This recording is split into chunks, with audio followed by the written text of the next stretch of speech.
Hi, I'm John Hamblin and we're here today talking to Bryan Talbot, one of Britain's most celebrated comic book writers and artists. Your career kind of started in the underground comic scene.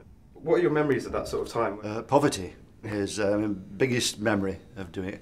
In fact, I'd finished college and by that time I had two kids, two very young kids, and I couldn't afford to moved to London to look for work. And in Preston, where I was living, there was like one design studio, which I did do odd bits of work for if somebody was off ill, but for the most time I was on the dole. So I was a big fan of American Underground comics, and I thought I'd already started one when I was at college.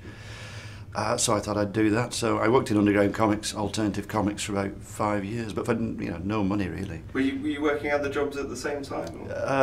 I worked for 6 months as an illustrator for Preston Council at one point, and then I worked for 7 months for British Aerospace, drawing things for them, which was most money I'd ever seen. £70 a week I think it was. But then that only lasted 7 months, and I was on the dole again. So grinding poverty was my big experience to start off with.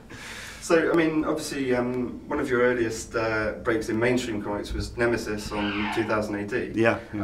Which you took over from Kevin O'Neill. Was that quite difficult, taking over something that had been established already? No. Pat Mills, who wrote it, he was a big fan of Luthor Arkwright that I'd already been doing.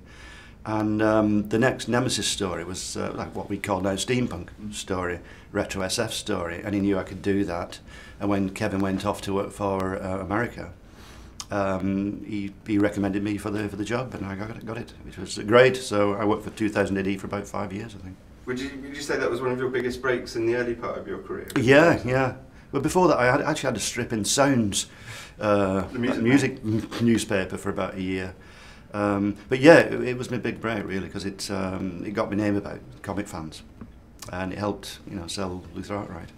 Well, one of the interesting things about it is that I think that style originally 2000 AD readers were quite shocked by it, but it later sort of became one of the more defining styles of 2000 AD. Did you feel that your influence was felt through the ages? I don't know. Perhaps I was too close to it. Where it is now, it seems you seem to have developed this sort of very hard line, almost animated kind of. Yeah, well, it's influenced by the French of Belgian Lean Clair school, clear line artwork, which it's more accessible, I think, and it's very.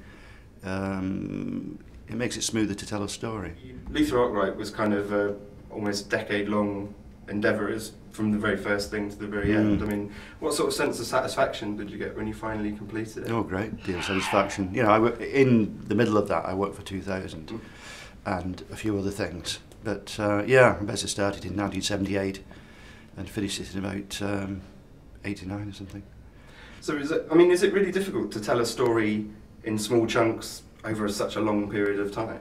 I mean, is it hard to keep remembering where you're at? Yeah, well, I made lots of notes and things, and the whole story was plotted out in 1978. I had the structure there, so it was just a matter of writing each bit as I came to it. And before I came to do it, all the time I was working for 2000, I was still thinking about it, the story, and making notes. So I knew what I was going to do, so it was all laid out.